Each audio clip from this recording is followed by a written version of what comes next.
Also, if you previously missed the meeting, I included the other meeting packets, and then there was a piece of mail too. Yes, I see that, thank you. Where's the apple pie? There's cranberry almond pie in the kitchen. That apple pie. Well, when did you get apple pie? Well, I swung by here right before Thanksgiving, and she had made apple pie. So what happened to you, swing by to say hi? Whenever you're ready. Okay. That's, I just want by. Good evening, welcome everybody to the November 27th meeting of the Park and Rec Commission. We are joined by two commissioners that have been out for a little bit, so it's good to see them back here. Welcomed. We'll just kind of run through the meeting as we usually do. Open forum and public comments. As you can see, it's a standing room only here for the Park and Rec Commission. So there's no real public comment.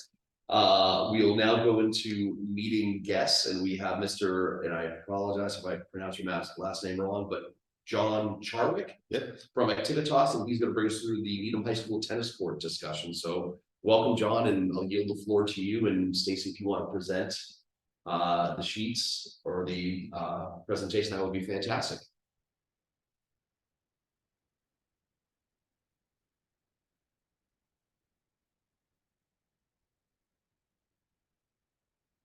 And also, I'll apologize. We have Artie from the town in regards to the engineering department to also speak on behalf of this project.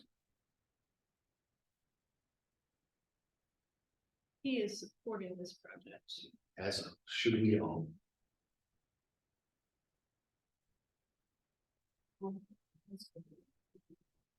Okay, you're good to go. You want to start with anything or? So just want to invite Activitas, who's working on our design stage of the high school tennis courts for the town of Needham. They are here to present the preliminary run through. With the group did meet, we had a working group of a few citizens and the athletic director, who has already met and seen these renderings. John, I will hand it over to you. Great. So again, Jonathan Chart from Activitas. Glad to be here tonight. Short drive down the street. Our office is in Dedham, so one of the closer clients, which is nice. So, Stacey, if you wouldn't mind going to the next slide. So just the brief agenda tonight. And again, this isn't a formal presentation, so if anyone has any questions from the board, please speak up. We'll talk a little bit about the existing conditions, the proposed site plan. So there's essentially two site plans we did. We'll talk a little bit about what the preferred option was from that working group. The opinion of probable project costs. So we've done some cost estimating on the preferred option, so you sort of see where those numbers are. And then we'll talk a little bit about any questions, discussion, and then next steps as it relates to getting numbers and applications into CPC and us going through the actual design, engineering, and bidding process. So hopefully we can get in the ground in the next fiscal year for next summer. So the existing conditions of the site, as you can see, north is due about the upper left-hand corner of the site. So we have the 4 existing tennis courts at the back area of the school, the parking lot adjacent to the school and the tennis courts, and the large grass area, of which we've talked a little bit about how we can expand the tennis court footprint in that area. A few things to note: we are obviously pretty close to the existing property lines, and there's a 25-foot rear and side yard setbacks. So the existing courts are slightly in there. What you'll see is with the proposed courts, the preferred option tries to keep us out of that setback as best as possible to give ourselves a little bit more of a buffer from the existing adjacent neighbors. We'll talk a little bit about the pros and cons related to that. There is an easement that goes through the site, essentially the access road for, I forget the road just west of the sheet, but there's a slight little easement that goes through the project area that we'll address if we have to handle any type of permitting for the project. So option one of the two options. So in both of these options, we renovate the existing tennis courts in kind. So same orientation. The only change is right now your existing courts only have about 9 feet in the inside space between the court closest to the adjacent neighbors and the parking lot. 12 feet is typically preferred. So we've looked at expanding that space about 3 feet, which we do think we have enough access at the parking lot and the sidewalk over there. So shouldn't negatively affect anything around those courts. We are holding the edge of the fence and the tennis courts closest to those neighbors that are on the upper edge of the plan, so we're not encroaching in that setback any further than it currently is right now. Essentially, there's a small retaining wall between the courts and the properties. We'll try to keep that retaining wall in place as best as possible and just renovate the courts and kind. So, you know, where the existing fencing is now on that edge, it'll remain, and essentially the court fencing on the, you know, southern portion of the plan toward the parking lot will expand about 3 feet. If you want to scroll out a little bit, right now there is a grade change. That existing grass area from the tennis courts goes uphill as you go further away from the courts. So any kind of expansion will either have to do some grading or potentially slight little retaining wall to make up grades in those spaces. So in this option, we have just 4 new courts laid out adjacent to each other. As you can see, it does get within that 25-foot rear side yard setback. So option 2, you'll see in a second, where we're trying to achieve getting out of that as best as possible. Providing some simple circulation, so ADA accessibility to all of these courts as it is. A few picnic tables showing for some potential seating. Small 3-row bleachers, so just providing some type of informal spectator seating for those courts. And then there's a shade structure right near her cursor. It's our understanding the town actually has a shade structure in there.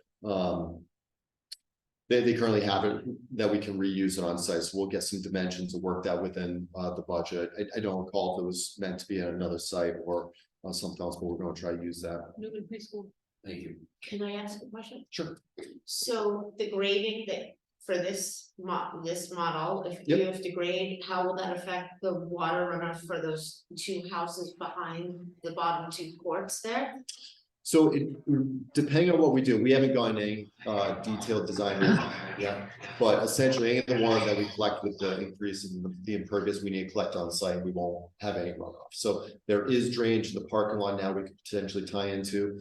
I know the existing courts pitch from the adjacent neighbors south. Yeah. So, you know, we'll be catching that stormwater in that area, and it may be the same thing where those new courts would pitch toward that existing drainage as well. So we'll sort of bring everything where it's going right now. Okay. Yeah. Okay. If we have any issues, you know, there are some drainage improvements we could do around the edges and things like that, but essentially we won't be sending any water off-site to negatively affect any of the neighbors That's around. okay, it would be, like you said, would not affect the houses in the future. It should. Okay. All right, and then option 2, which seems to be the preferred option, again, option 1 is sort of simple. We got 4 courts adjacent to each other. This one breaks it out, so we sort of have 2 courts for the 4 batteries, which does provide a nice design element. So we're able to get those out of the rear side yard setback. We're still providing handicap accessibility. One of the things we talked to with DPW, I noted earlier with the easement. If you think sort of right between the 2 courts and 2 courts, there's a little driveway. I don't know if you can go down there, Stacy. Here. That goes straight to the left. Sorry, keep going off property a little bit, that little driveway. Okay. Yep. So that's the existing easement access off the street. So one of the things we may do is look at taking those new courts and expanding them so we can get vehicular access through there. So maybe it's about a 12-foot wide access just for maintenance. There's currently gated access now, so that's not open as of right now, but one DPW's request was, you know, we can at least keep that access open. We can put a pathway through there, and it shouldn't be a huge issue from a design perspective. We do have the monument and some, you know, existing landscaping just southeast of those courts in either option that will make sure we're staying out of. But again, the same concept, handicap accessibility to all of the courts, shade structure that we'll reuse, and then, you know, again, we're showing just a few 3-row bleachers. So, you know, you have a little bit of seating in some of the locations. And again, this is really the schematic level still. So once we, you know, dive into this a little bit more, if we want, you know, move some of the bleachers around, if we want to put no bleachers, you know, some of the stuff is a little bit fluid, but, you know, big picture, this seemed to be the preferred option because again, we're getting away from the neighbors a little bit. And just the layout made a little more sense in the first one. We're currently not showing any proposed planting, not to say we're not doing planting. This was just more of a spatial diagram to figure out what the courts look like. I think in any case, you know, providing some additional screening along the neighbors will probably make some sense. All right, and then we'll go into the preliminary costs, which are always the fun part of the discussion. So looking at these numbers, this is sort of a summary of a full breakdown that we do. So we do a full itemized cost estimate based on all the quantities that are in the actual design itself. So, these aren't all rounded up numbers. These are true numbers based on conversations we're having with contractors, weekly to see what's going on in the marketplace. So the big number probably to look at initially, so, mobilization, site preparation, earthwork, drainage improvements, and then renovations of the 4 existing courts and the new courts with landscape improvements. Just over, let's call it 1.1 million for that physical construction. There's 8 and 12% below that. So general conditions, contract overhead and profit, that is basically another 20% that we budget into our numbers. I guess it's a good time to just talk about, these numbers are real numbers, but they're budgetary conservative numbers. These aren't extremely tight numbers that we would hopefully be seeing in the bidding process. We want to make sure this is looked at as a budget so that when we go out to bid, it's a little bit conservative so that hopefully the bid numbers are coming in less than what these budget numbers are showing. So construction subtotal, if this was done, 2023 is about 1.3 million. This assumes all asphalt tennis courts for all of those 8 courts. We'll talk about post-tension in a moment. And then right now we're adding about 4% for escalation for 2024 numbers. So, with that additional $52,000, there's 2 other lines underneath. We're also carrying a 20% construction contingency. So again, we haven't done any design engineering, besides just on top of aerial mapping. So, there'll be things that we run into in full design that we want to take a little bit of that contingency. And then ultimately, when we go out to construction, we're going to want to have some sort of contingency so that once we put a shovel on the ground, if we hit ledge or something that we just don't know about, we have a little bit of flexibility there. And then soft costs, our current contract is only through bidding. So if the project was to go forward, we do have a line item for soft costs for construction administration, which is basically us, working with the contractor during weekly meetings, making sure they're building per our plans and specs and doing all the inspections required. So big picture for 8 new tennis courts, renovated asphalt courts with all of those contingencies and soft costs, we're around 1.674 million for a project cost. There are 2 added alternates we're considering. There's a typo on the second one, so we'll talk about the first one first. So as I discussed a little bit, post-tension concrete. So we've had a little bit of discussion with Stacy and the working group about the potential upgrades to doing post-tension concrete in lieu of asphalt. Asphalt, the lifespan of asphalt is typically, we used to say 20-25 years. Nowadays, depending on the type of asphalt you get with the freeze and thaw cycles we get up in New England, could be a little less. Post-tension concrete, it's essentially the type of concrete that you build parking lot structures out of. So tension cables, poured concrete, it's going to last, upward 50 years. And it usually comes with a 25-year warranty, which again, is much longer than most of us will be doing any types of these projects. But just thinking long-term, it's a lot less maintenance than the asphalt, because you figure over that same 50-year period, you could be paving asphalt, 2, 3, 4 times over. However, a significant premium. It's almost about $1 million to do all those courts as post-tension. So early on talking with Stacy, that was something she thought that the town was, considering. So we do have that as a budget number, but important to note, it's a significant premium, but obviously the reduced maintenance over time, there is a benefit there. Add alternate number 2, which should have been the second one for around the $300,000. That's if we are to do lights on 4 of the tennis courts. So we've had a little bit of discussion about obviously the adjacency to the neighbors. Lighting in all communities is sort of a hot topic. So we're looking, at least from a budgetary standpoint, if we lit 4 of the courts, it's about a $300,000 line item. Obviously that would be a further discussion to see if lighting made sense for these courts here. And then I think one last slide just to talk a little bit about the post-tension. So this talks a little bit about the cost I was discussing, the 25-year cost comparison. So this is sort of the best way for us to look at from a cost perspective on what you're getting for the asphalt and the post-tension. So court sizes, we have about 51,000 square feet for either post-tension or asphalt. It's still the same square footage. Your initial cost for the asphalt itself, so not all the other earthwork, just we're talking a 3-inch lift of asphalt is around $200,000, where the post-tension is about 1.1 for that same concrete. So pretty significant upfront cost. You figure 25 years down the road with repairs and replacement, those costs for the asphalt, like I said, the additional paving does increase. So So it's a 25-year warranty, so that's why we assume 25 years of post-tension gets replaced. Again, we think this is more of a 50-year, but this is sort of a 25-year because they have the warranty. That's at least what we're guaranteed. So again, the average annual cost, $80,000 for the asphalt over that 25-year period, about $118,000 annual if you went to post-tension. So, there's ways to look at this, it's still a premium, it's a little less expensive if you look overall, but obviously from our perspective, 2024 project, $1 million to do one versus the other. So, the reality of thinking is the premium something that's, worth spending over the long run.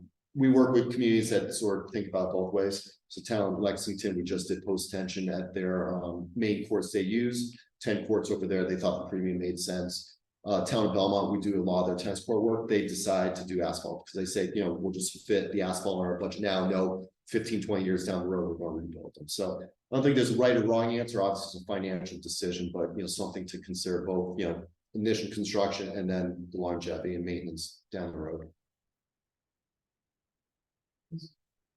So I think that sort of wraps up our presentation. So, more than willing to, walk through any questions or comments. I don't know if Artie wants to chime in, add any additional comments, or Stacy, if you have any thoughts on that. Is there a difference in playability between the asphalt? People notice a difference in the concrete? Not really, you figure that the surfacing, the colorized surfacing that goes on top is the same no matter if it's post-tension or the concrete.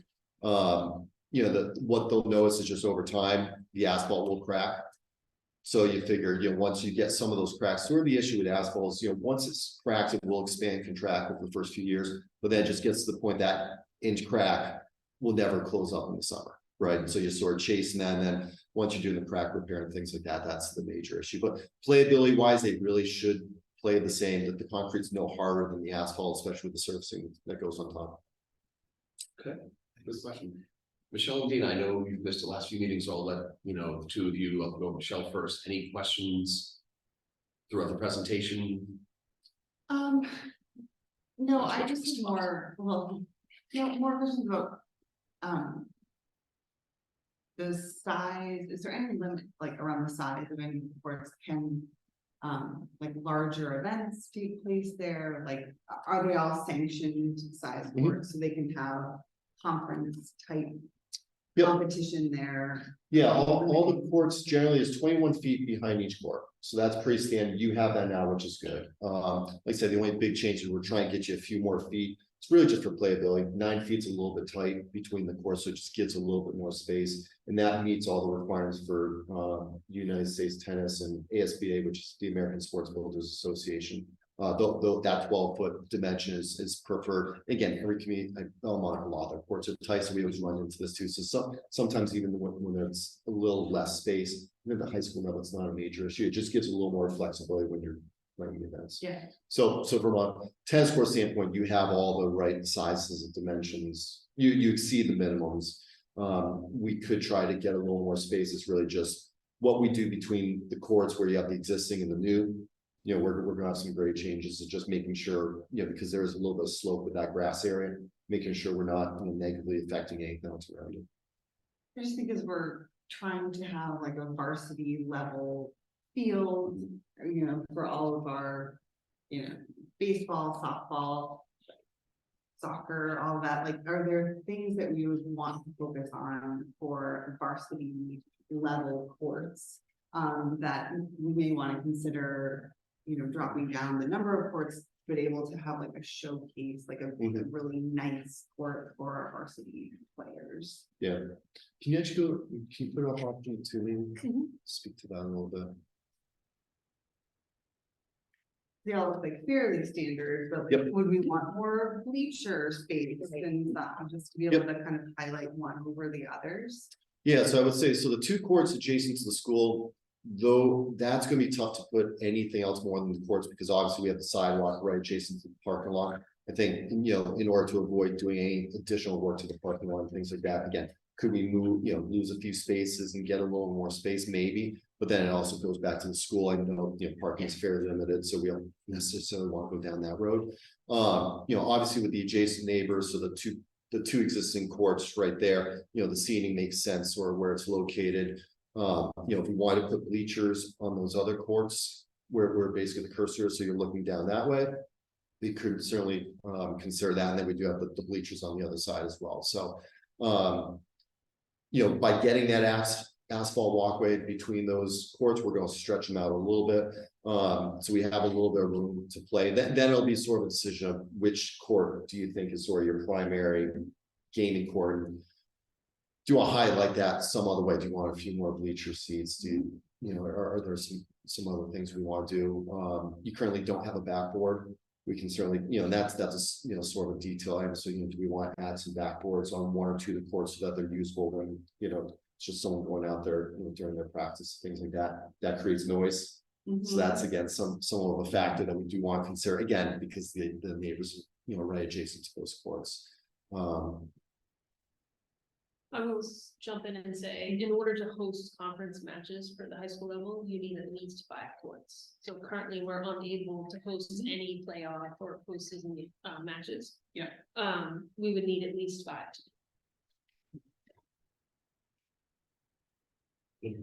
Sure, you done, Joe?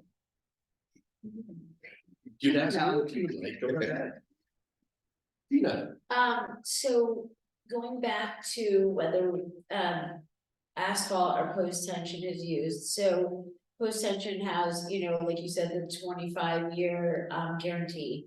If we were to go asphalt, like, what is like normal wear and tear? So let's say this is installed and there's a crack within a certain time period, like. Yep. What is normal and what would the company be able to come back and repair? Yeah, so so typically with construction like this is a 1-year warranty regardless. So any kind of workmanship that warranty is there. And then the colorized surfacing itself, I believe, has a 5-year warranty. Okay. Ultimately from a maintenance perspective, no matter which surface you go with, you're gonna have to, put down the colorized surfacing. They say every 5 to 7 years. Again, from a municipal standpoint, you probably stretch out a little bit more. But let's say over the 25 years, you're gonna probably want to surface it. First initial surface, let's say 7 to 9, something in that range. So that's something to budget in. The asphalt, realistically, 15 years is sort of where you're gonna start getting worried. Because again, the first 5 to 10 years, it's going to expand and contract. It's going to sort of, if it's a good pavement job, which part of our services during construction administration is to make sure they're paving correctly and they're not. The important thing is you don't want to get any cold joints.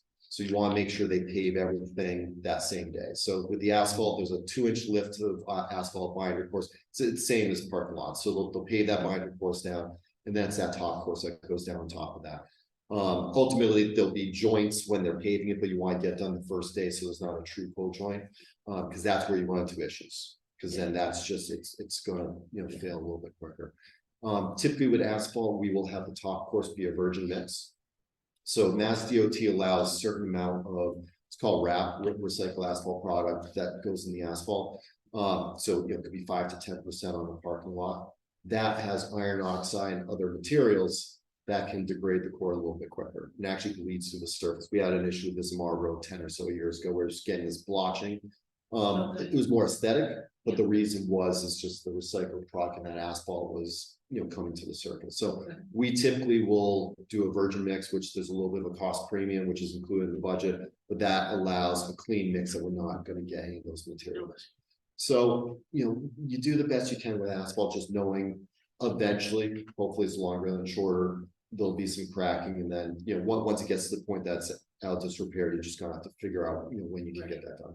Okay, and then my last question is, the retaining wall, so you said that you would try and keep that current. Yep. But if for some reason you were to run into issues where you couldn't, any of those costs include having to, because a retaining wall is necessary there, right?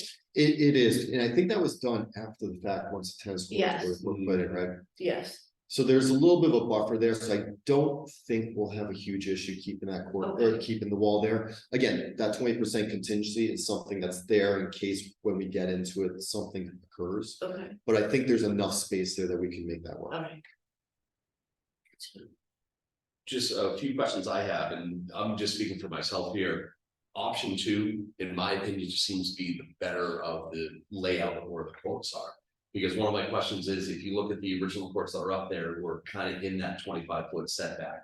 Are we grandfathered in for something like that, so we don't have to worry about redoing it? It's once it's done, we're good, so we don't have to worry about that. The existing courts you should be. Okay, Because I believe, one of the things we're talking with DPW about is how we're going to have to permit if we need to. So there's been a few amendments to the site plan for the school, and I think that is tied into it. So, the existing 4 courts, I think you look at as maintenance.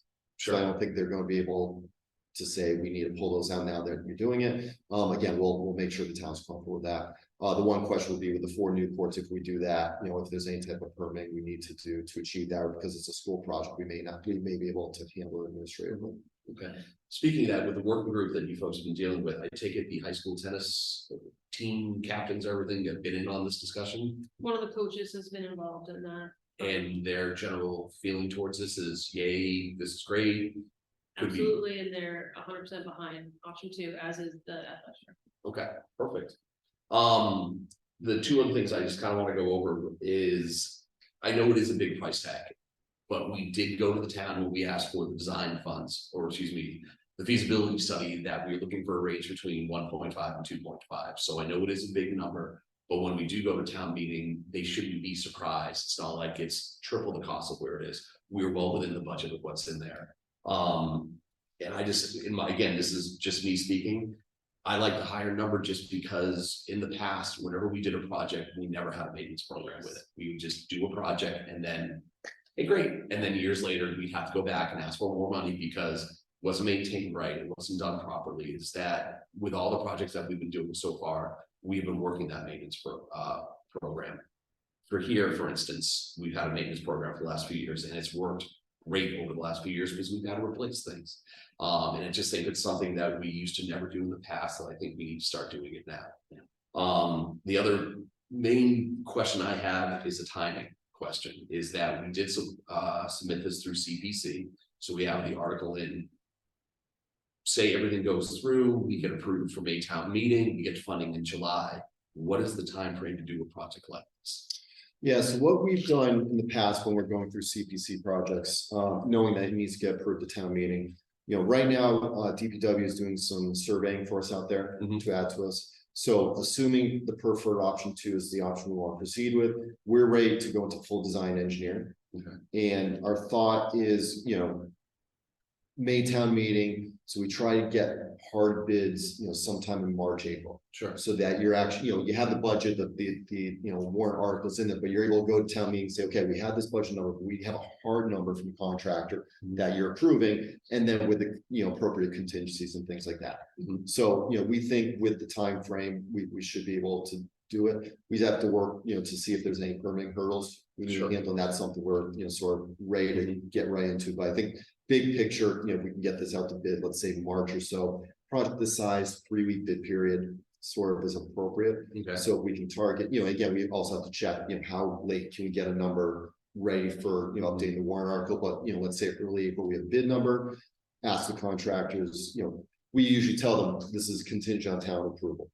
So they know upfront, okay, you have to hold your number for 60 days. And then, if it's awarded, we're letting them know July 1st, we're ready to go. And then, depending on if it's asphalt or post tension, starting July 1st, we're generally in good shape to at least get all pavement down.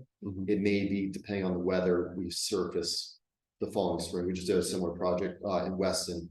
They were getting out, they did post tension. We got all the pavement down, but they have to do the course surfacing in the spring just because the temperatures, they need to be 50 degrees and rising. So, so I think at this stage, schedule wise, we're in a pretty good spot. The only thing we may have to do if it's permitting is just go to the planning board. So there's no conservation around here or anything else. We're working with DPW, so they'll know what we're doing, stormwater management wise. So big picture, I think the goal would be get this out to bid so that you have a town meeting number. And in a perfect world, we would be open these spring of 2025. Potentially, yeah. Okay. Yeah, and I think the goal would be if we can get the surfacing down Mhm. in 2024, great, but just having contingency, because obviously if the surfacing's not down, that might affect the high school tennis season too. So just having those discussions early on will be, sort of important. Okay. Any other follow-up questions, Stacy? Can you just do a quick explanation on why asphalt's life is so much shorter than it was, say, even 20 or 40 years ago? You put down asphalt court and it's to last a whole lot longer. Yeah. I think it's just the asphalt itself. It's just, The mix. it's like most materials, unfortunately, that, you know, the recycled product is a big one. You know, where it's just it's just the type of asphalt you're getting is not as good as it was 30 years ago. That's unfortunately just sort of the simple answer, and, you know, especially with the price of oil and things like that, asphalt's not cheap. And, you know, I think most contractors do a pretty good job, but you then have a few that just don't. So. Wouldn't you also think like weather, I mean, there's definitely more extremes, like Yeah. hotter, colder, and just it's on that trend as we go into the future, and whether you believe in global warming or not, Yeah. right? So I think that affects it too, correct? Oh, absolutely. I mean, especially in this New England area, it's just, we get a lot more than, you know, think. It's just in Virginia for the holidays. Down there, it's just a completely Yeah. different beast, where they've had asphalt now for 40, 50 years, and just the freeze thaw does a lot more damage to the asphalt than, you know, people think, so. Stacy, you don't have to put it back up, but the black dash lines, those were the property lines? Correct. Yeah, okay. Only other question I would bring up is in regards to option 1 or option 2.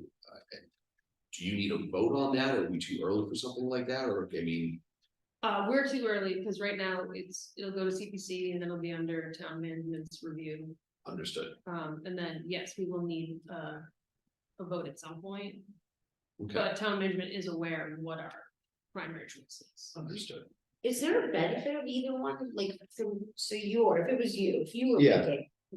I sort of like option 2 because, especially if we have to break it out for the access for DPW, it's sort of creating intimate courts. You have 2, 2, 2, and 2 broken up. Option 1 is sort of just a massive, you know, sea of courts. If you think about it, you know, actually, can you put up the graphic one too? Sorry.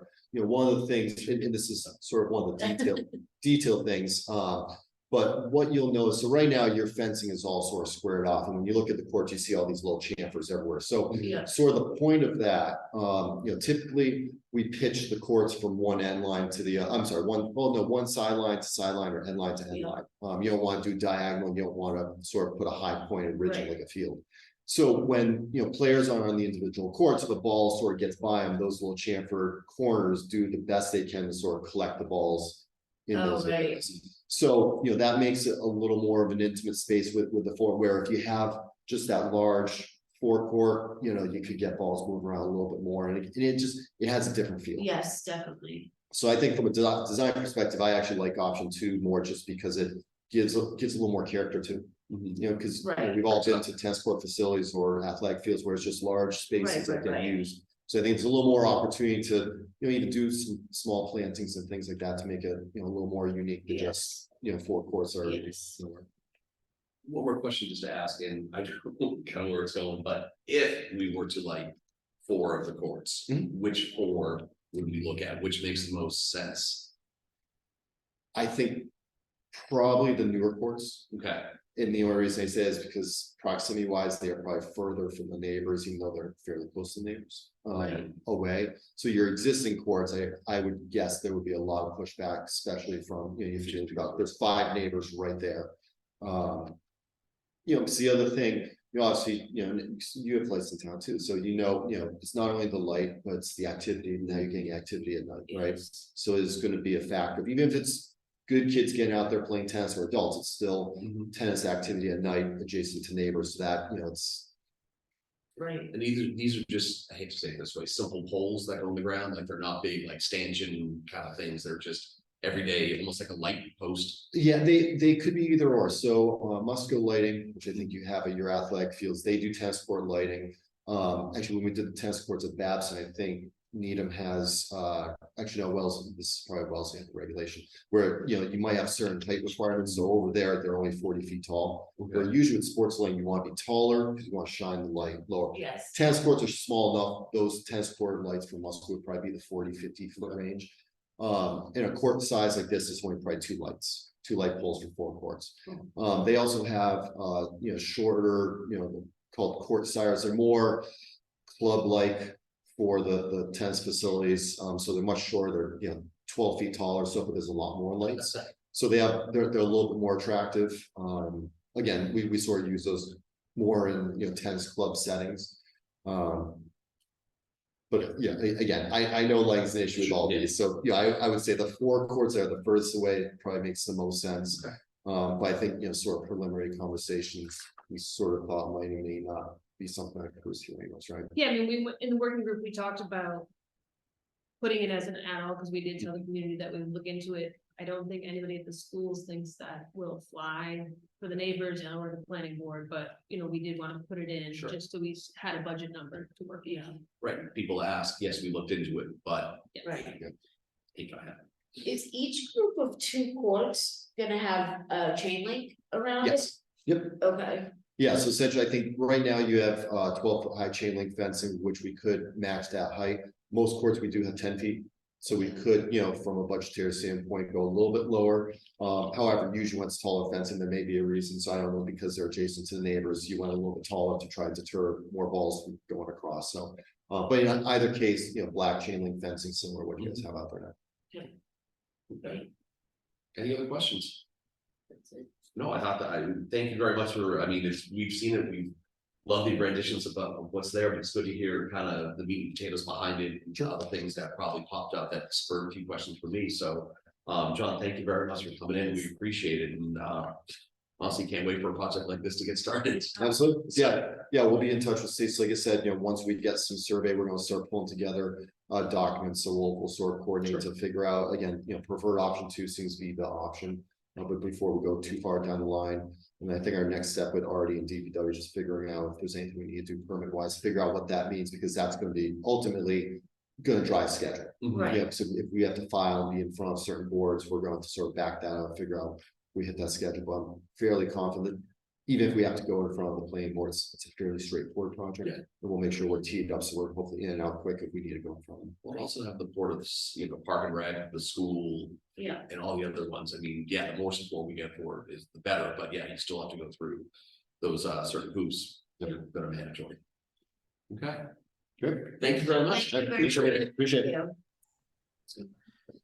Stacy, this is Artie. Can I say something real quick? So, which the date actually changed from CPC, originally was December, it's now November, oh wow, So- good, we'll be able to get that in. awesome. All right, so back to the meeting agenda here for let's see, we had the forum, meeting guests, now we're back up to the chairs updates. As I always do, I usually just give updates throughout the whole meeting, so nothing that's sticking up right now that I need to bring up. So now we'll jump into the director's report, where both Stacy and Hannah will take over. Sure, so just a quick update on our fall programs and events. Our programs, the adult beginning yoga, that's a new program, a new yoga, new instructor, so it's a little slow to get off its feet, but we're working on it. Neshoba did get 20, so we were Nice. able to run it. As I may have mentioned a few meetings, the sticker shock for that program is very high because of the busing. And what we told people when they registered is we need 20 to run, and every 5-person increment, like we get 25, each person will get a credit to their account because the busing number will drop each additional person. The ticket, the lift price, the lessons, they're all static, but the busing will change. So we wanted it to run at 20. But if we do get more, people will get a credit to their account, and we put that right in the registration so people are aware. It's great. It was a struggle, but we got there. That's great. Yeah, that's awesome. Fall events, Kids Night Out is this Friday night, Puzzle League, the 2nd annual. That was fun. Yeah, the first group family finished the puzzle in 48 minutes. Wow, Yeah, it was a group of 4, how many pieces? 550. Wow, I would say 48 minutes? 48 minutes, the 4 of them, yes. So that's the challenge. Everybody does the exact same puzzle, and Wow. if you win, you get a puzzle. Oh, A different kind of puzzle. I was just saying, puzzle, yeah. are the winners invited back for the next session? They would like to register. So this time we have 3 groups registered for that. So we're hoping to get a couple more by Saturday, but it was a good program. So people really liked it. Gingerbread house decorating is coming up. I did do my staff a solid and I ordered kits. I thought things would not go well this Christmas if I didn't, so I ordered them kits. We still have to put them together, but everything's cut out. We just have to glue them together, so. And then winter break, everything's a little slow. We will have winter days. That program still seems totally great. The Minds in Motion, that's always hit or miss for the winter break. The February break is almost much more popular than winter breaks. Dicey. We are working on our winter and spring program brochure. Chris is hoping to have it out by the end of the week. Hannah and I are working on getting stuff into the registration system or into the brochure itself. So that we can be ready to go live. Ideally, we start registration next week, but it will all depend on how much we can get into the brochure and into the registration. And you can see from the front page, we are a little short staffed, so we're just plugging along. All the grass fields have been closed. Turf fields will remain open as always, but not be permitted. And we are working together to find some few days to close up the tennis courts. I'm still chasing Cape Island Tennis to work with them. But it is a busy time for them as well. We will give the public at least a week's notice to let them know that we will be closing it up. Part of it will just be watching the weather, keeping an eye on it, and making sure that we're not out there in the snow pulling down stuff. So we'll just keep an eye on it and make sure the public knows. And we'll send an email to all pass holders and post it on our website and Facebook pages so people are aware. The pools at Rosemary, I know, they only come off for like a minute and then they go right back on. Did you have a question? Okay. So Kate, Devin, and Hannah are working on a pre-season early meeting to discuss opening dates, staffing, processes, applications, reapplications, all that stuff. And we'll be posting our, oh, there it is, there's the typo. Employment applications on the website, reaching out to former staff, says welcome them back, and see how many people we have to hire new this year. Chris will be doing the same on the camp side, just not as early. He's more of a January kind of guy. Finance and budget, meeting with members of finance and public health to start talking about contracts. Those go for anything from our pool opening and closing to some of our vendors we use frequently enough that we have to actually sign a contract with them for procurement law. So we'll be going through those types of things this week. And my budget meeting with FinCom is scheduled for Wednesday, February 7th at 7. If anybody would like to join us, it'll be great. Question in regards to the contracts, are we in the last year or are we in the new year of the contract for maintenance for the year? Because I thought it was like a three-year program. We're done, so we're gonna go out To for, bid for another 3 or 5 years. yes, Okay, 5 understood. years, just like we did last time. We'll have, Okay. you know, Weston and Sampson, we'll reach out to Weston and Sampson sometime to break it down for these next 3 to 5 years. It's usually 3, they don't like to go up to 5 because there's too many question marks after Understood. 3. Okay, So we'll get like, what do we need really the first year, what do we need the second year, what do we need the third year of this? So, because now we'll be in years 6, 7, and 8. love it. Capital projects, we had 2 firms bid on this project for the active rec feasibility study. Both firms were eligible, we interviewed both of them, and we'll be making a final decision this week on who won the bid, and we will reach out to them. We have not yet seen costs, this was a request for proposal, so this was just based on their presentation, Sure. their proposal, that kind of thing, so I don't know any costs yet. And as we know, Activitas already is working with the town. Does CHA, have they worked with us before or they? So the project manager Mhm. used to work for Weston Sampson. Yes, okay. He was here in the very beginning of the Rosemary project, so he has done work. Okay, Specifically, he's now with CHA. CHA has not done any work, but there's actually a couple of people in the firm that has done work. with the town, okay, Right, from different understood, okay. groups. Claxton Field, where they're working on the finalizing the bid set, and the project will be presented for funding at the town meeting. So we're sort of in a, not a holding pattern, but we're just working on getting our final documents ready to go forward. at town meeting. In a future meeting, can we put a image up of what it's gonna look like again? I mean, I know it's been a while, I probably haven't been past packets, but to have an updated of what the Claxon's gonna look like, just for a visual effect would be great. Absolutely. DeFazio. I had been waiting for the town's engineering and conservation department to work on site measurements and boundaries. They finished that up last week. So now that we have an area that we can work within, I'll reach out to the working group and try and schedule a date. Again, if any commissioners would like to be a part of said working group, please let me know. I would be part of it, So it's- Nice. but if we want them. Yes, absolutely. I only have you, so that's great. McLeod, the weekly meetings are ongoing, the progress is significant. One of our biggest concerns now, and we will reaching out to the public, is to make sure people stay off the field. Will be a construction site. Are people going on the field? Not yet, but we already know by barefoot tracks and people using the crosswalk that they've already been using. They haven't been on the field proper, but they've been within the construction site. So we're gonna push out, the Mhm. sod has been laid, it needs people to stay off of it so it can root over the winter. But be doing a huge public push, both on our side and also through the news you need with our, I don't know her new title, but the PIO. Sure. Amy has. But it looks great.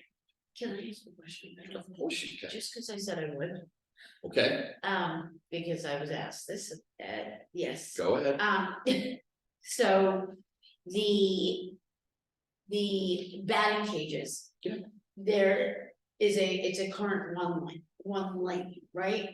Nope, There's batting two cages are lanes, two. It's a 2-lane batting Mhm. cage, correct. okay, There's one lane for each side for pitching. got it, There's Oh, two for yes. batting. okay, There are currently no options to expand that. perfect, that's the question, and then number 2 is. Padding on the fence, so kind of center outfield-ish. So there's the bumper Yep. is adequate, correct? I mean, I was an You see outfielder, that so in I, every field that's out there. yes. Yes. More than adequate. My duties have been done, my questions have been so asked, Great, thank you. you're welcome. And then the last project was the tennis courts, Mhm. and we just heard that presentation. Can I ask one thing related to that? And we're probably rewinding. Going back to for the my cloud? benefit. No, Oh, of the on the tennis courts, which Sure. are done. We're obviously displacing quite a few club activities. Like rugby, I think cheer use that. So rugby doesn't use it anymore, Okay. we're now girls and boys as net share Brock in the spring, we Okay. each have a half. Okay. So we're comfortable. Losing all grass, multi-purpose space in the high school that exists. Anywhere in the Right. facility. So I did bring up that question to the working group and the schools. And I did also ask, well, if we drop from 8 to 6, does that leave us in Yeah. space? And the answer is, it leaves us a gathering space, Yeah. but not a playable space. The school felt very strongly that this was a move in the right direction to make sure we had at least 5 courts, both for competition, the tennis teams, but also for the wellness program. So they were not concerned about losing that space, they preferred the courts. What are the other groups that practice there? You know, there probably have been, I mean, I know like. Cross-country gathers.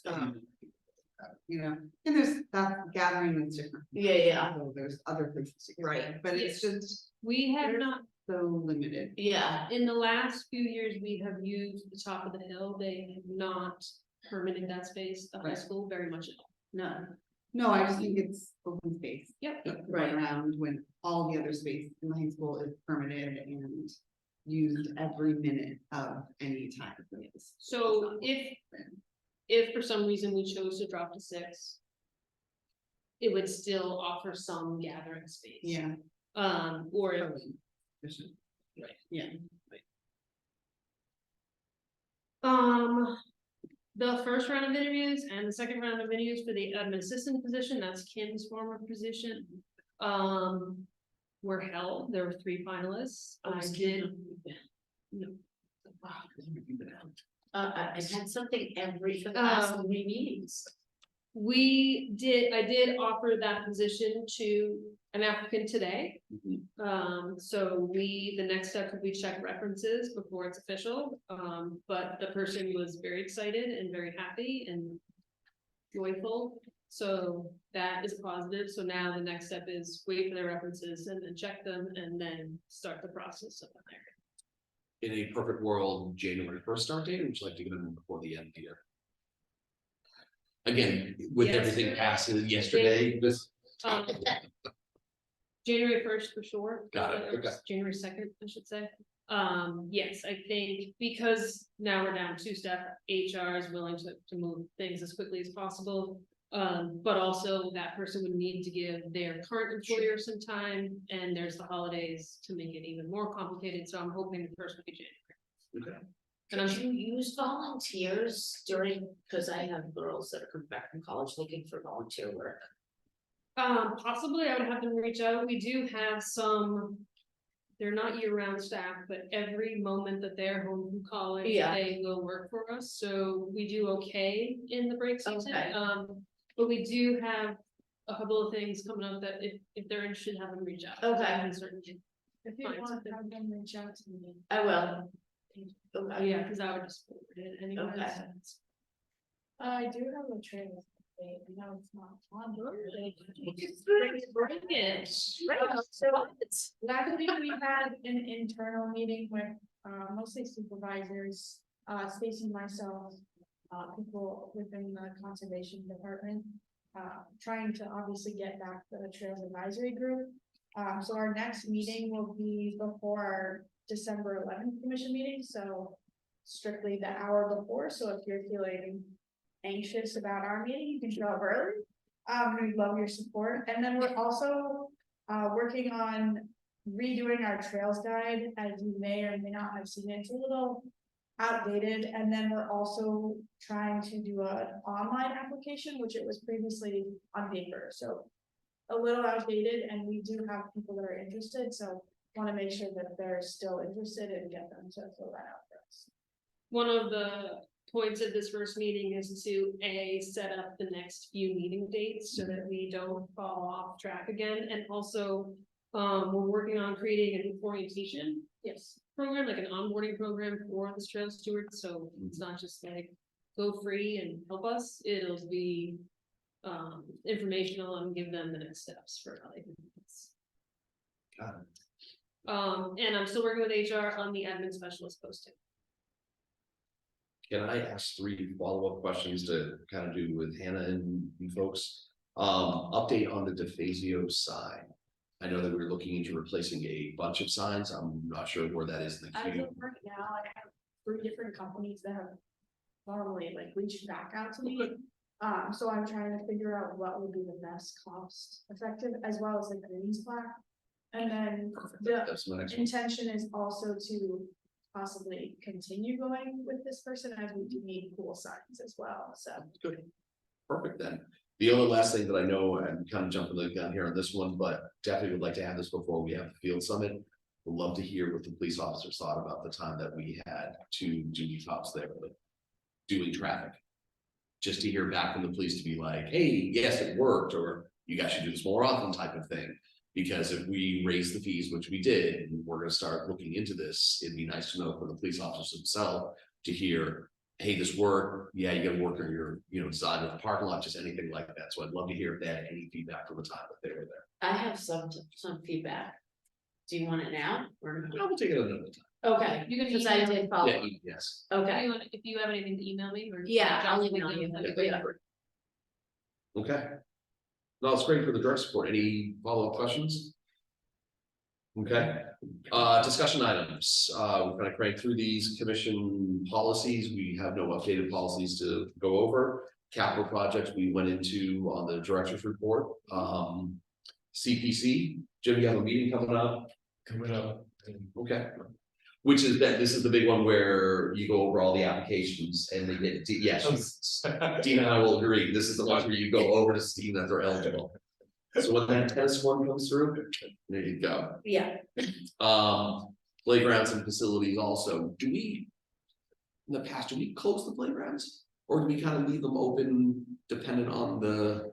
I know a lot of them are at schools, is it up by the schools, like, We unofficially, we let the schools know, we don't close any of our playgrounds, we haven't since COVID. mhm, But we do inform the schools that mulch freezes and it is not a safe surface. Metal, monkey bars, climbing structures get very slippery and icy and they get very cold. So we request that they use their best judgment when they decide to use them. But especially the schools with the fibers, Mhm. those things freeze like cement and there is no give. If a kid falls. The port in place does still have give, it does not freeze, so it's a little bit better. But we still recommend, you know, if there's snow or ice or any of that, that they don't use it. That being said, we are aware that they use it. understood. I do have one update on playground facilities. Mainly playgrounds, and it's basically a topic for an upcoming conversation after the new year. We had talked about what our priorities on playground replacements were. Like Sites? sites, so we chose DeFazio over Perry this last time. Yes. One of the things that's come up that's in DPW's capital plan is Broadmeadow and Elliott. Their field renovation projects. And so one of the things I would like to discuss in the upcoming meeting is to piggyback their field renovations with a playground renovation. Because it'll be a full construction site. And if we can do it all at once, Broadmeadow, I get the most calls about. And I spend the most time going there and removing things that are unsafe, so. It's also one of our oldest playgrounds.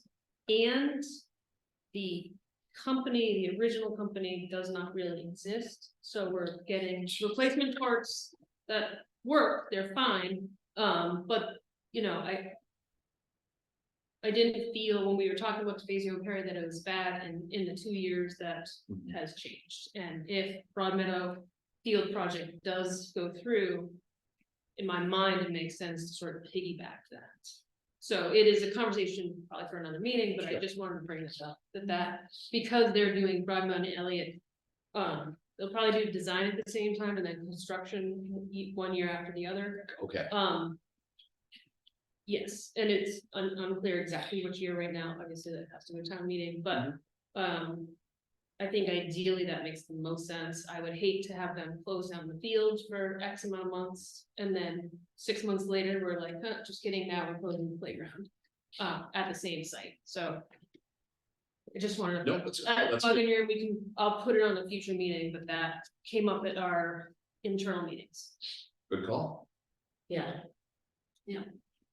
All right, anything else in regards to discussion items? Okay, let's now move to action items and approvals. Special event approval. We have This a was a, long email yeah. chain. And I'll let Hannah talk about it. So it wasn't, they didn't officially do a special event request. They've just been going back and forth, Hannah, and I said, well, before we move forward, let's bring it to the commission.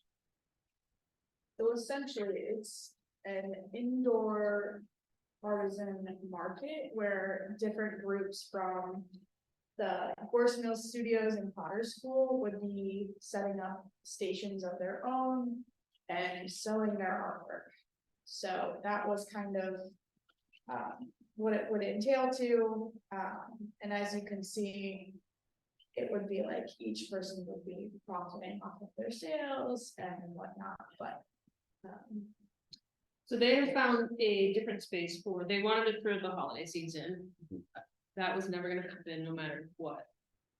It sounds to me like it's I don't wanna call it a craft fair, but it is Just- similar to said craft fairs that we have in various spots around town. But, you know, as we all know, we've been getting new requests for this space, whether it be bar mitzvahs or One was a wedding reception, that was interesting. We weren't It- invited. Thankfully, it wasn't big enough, but I was like, so we're getting more and more of these, we don't actually have a fee schedule, we don't, we really need to figure out. I think that's a policy conversation about as these new requests start to come in. How do you want us to handle them? This was just because people will be profiting off of this, I wanted to bring it to you folks so that I could say, I'm sorry, the commission said. I don't like the idea, I at all, I think it's a bad idea. All right, I think it opens up a door that you don't wanna open up. I think that you don't know if these people have legit businesses, like, are they businesses? or is it a hobby? Correct, are they, you know, it just opens up a lot of doors, you know, I don't like it. Yeah, I think the policy reads that it's for non-profits. Yep. So I think it's as simple as that. This is what we're. For profit, Yeah. And there's other opportunities that are available to them in Needham, like. Like the big craft fair, yeah. We have, there's. So that just happened. It's not like we're not open, like. Right, as a- right, As a town. there's Correct. just yes, not I a agree, place for it. yeah, I agree. Thank you. You're welcome. We don't need an actual vote, I just. wanted Okay, just wanted to bring it to our attention. Fantastic. It's. Let's see, going through here also, no policy to approve. No fee approvals, we've already done that, and Stacy, if you don't mind. Recapping from the last meeting, you sent out the new fee policy, and you got how many responses of negativity towards it? 0. Exactly. Wow. Either no one read it. I think we gave them enough, like, this is coming, this is coming, this is coming. that- Yes. and it's- And I think, putting the spreadsheet of like, this is what we're doing. Heads up, this might happen in 3 to 6 years. Mhm. Also, the Plus, first isn't that much column of, money? it's not that much money, and we haven't changed fees since 2008. Right. I thought it was great putting that in there, like, we started this in 2008, it's Very now hard to argue. 2024. Everyone else has raised, programs have raised fees, everybody else has Yes. raised their fees. Did you get any feedback about Hannah taking over Fields? Nope. Wow. Not yet. Exactly. Bring it up, meeting. Yeah, they're broken equipment, no one took me up. Yeah, that is another, I'll bring it up for topics for the future. So it's great to hear about the fee approvals. We can't vote on the minutes of the meetings because we don't have a quorum enough to do it, so, We don't. but thank you. We have a You quorum, weren't but at you those meetings. so Oh, we you gotta do this, didn't. yes, Yes. yes, it happened. Okay. So, going on to the next one, issues not reasonably anticipated. I really can't think of any, topics for future meetings. Let's go Stacy first, then Dina. The playgrounds, but that will be not next meeting, it'll But be a in future, a few yeah. meetings. I think next meeting, I'd like to talk about. If you remember, it feels like a decade ago, but I think it was only a few months. I took our field policy manual and from 60 pages and shrunk it, Yes. and I think we need to, I would like to have conversation about it, if anything needs to be changed, and then a vote on it, so that we can make sure that we share that before the field summit and with our park ranger, and that we have that updated, so. I will recirculate that for everybody. Also, that will have, put the updated fees in it, so I'll update it and then recirculate it, so that we can put that. Ideally at the next meeting. Perfect. Have we also sent an invite out to Ryan and the assistant? Rich, Rich, how about joining us? invite them to the 11th meeting. I know that they're busy and I know they had a busy fall They had a season. very busy postseason. I talked to him the Wednesday before Thanksgiving. He was not in town and I called him and I was like, oh, you sound tired. I'm gonna let you go. I'll call you next week, buddy. But he actually reached out to me about, using the space at Memorial for some coaches meetings and some student athlete leadership meetings. So he's moving forward. So I will reach out to him and ask him about that. Okay. In regards to next meetings, we generally probably not gonna have one on the 25th. Just want to get that out right now. I know, just want to make sure. We'll probably limit it to one meeting in December because we're gonna be busy starting going to January. So if people can make the December 11th meeting, that would be great. And then you'll have the rest of the year off. And then we'll start back up on January 8th, as a matter of fact. Everyone good with that so far? Yeah. Meeting wise, Good. things, I know things pop up. One thing I do have to say, we kind of just touched on it a little bit there, is that I think we should all congratulate the Needham High Sports for going as far as all the programs did as they could do. I mean, I think we were talking last meeting that no other school had 4 different teams in the playoffs. So I mean, to hear something like that is huge. Yes, we wish football went a little bit, all the sports, yes, it all went a little bit Yes. further, but it was great. It was a great run, and just, the potential for next year's. We also beat up on Wellesley We on the sure Thanksgiving did. Day game, so it's always good to see things like that. I was, as a matter of fact. It's Yes, Kurt, I heard you, is what I did. it was. I did too, but I was in Grafton.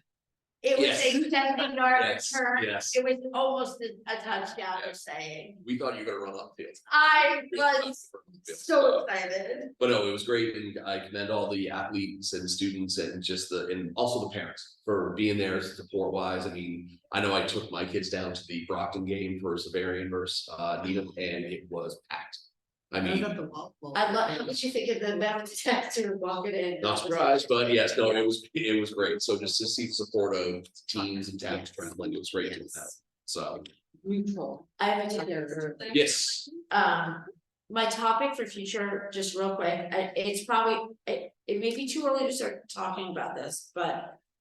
I heard a lot of feedback, a lot of negative feedback about the porta potty situation at Tefasio. So I think we should think about, now that we have a really amazing park ranger, and he is.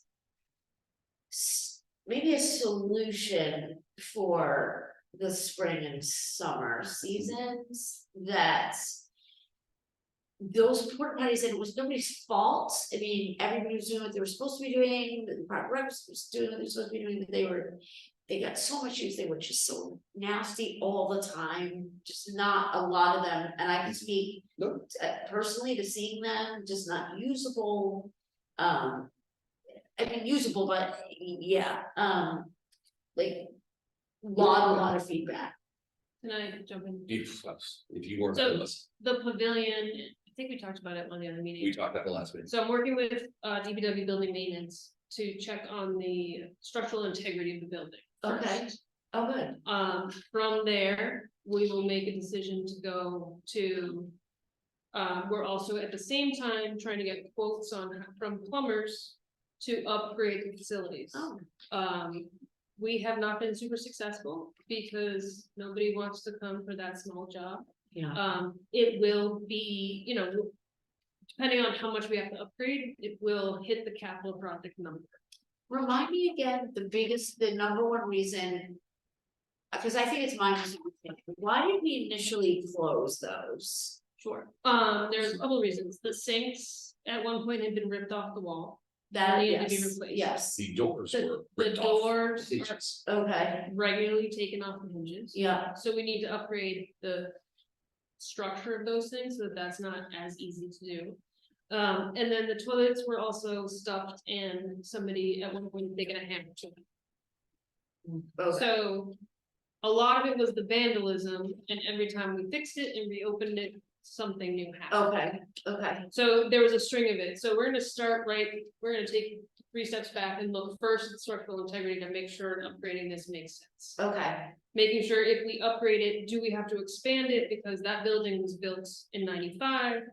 And are there enough facilities, i.e. toilets, for the space? okay, So it's a process now we're working with DPW to check on this. Awesome. To see if we can do. okay, Kate Fitzpatrick has also asked that we look into all these details, which is why we're working together with DPW to do it, so. which did you get a lot of feedback also? Yep, and Yeah, so did she, yeah. and so did DPW, we can't make any promises. Right. But we will look into them and make sure that we're doing what we can do. Okay, The building there is not winterized either, so that's why they have to turn off Right, the water. water, So the winter, yes. Turn back on and then Got it. it happens to get Yeah. leaks and.